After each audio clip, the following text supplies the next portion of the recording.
हे आहे पूर्व बाजू.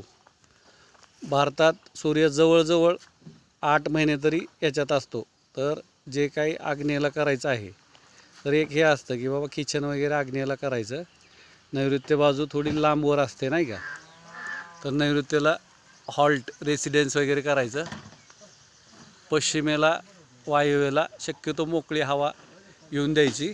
उत्तरेला ईशान्येला जे कोणी आहेत प्रेयरसाठी नाही का, ध्यानधारणा असो, योगा असो नाही का, मेडिटेशन रूम असो, काही नाही का, आपापल्या आस्था असेल किंवा नाही का काय म्हणतो आपण त्याला, आपली भक्ती असेल, श्रद्धा असेल, त्या श्रद्धेच्या अनुषंगाने.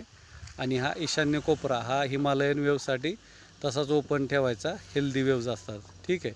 आणि हा सेंटर जो आहे ना मग इनर कोर, तर इकडं सगळ्या तुमच्या रिसॉर्ट किंवा काय म्हणतात त्याला,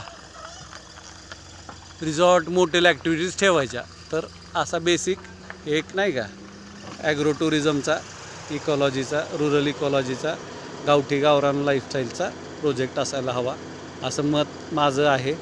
आपलं मत काय आहे हे कमेंटमध्ये नक्की कळवा. आग्नेय विशेष करून जास्तीत जास्त महिला वर्ग हे तुमच्या पाककलेशी संलग्न असतात. तर सकाळचं कोवळं ऊन पडणं असेल अंगावरती, अलग लक्षात, त्यातून इतर त्यांचे आरोग्यदायी फायदे असतील, अलग लक्षात, विटॅमिन डी असेल वगैरे वगैरे वगैरे. तर आणखीन काय काय असू शकतं ते कमेंटमध्ये नक्की लिहा.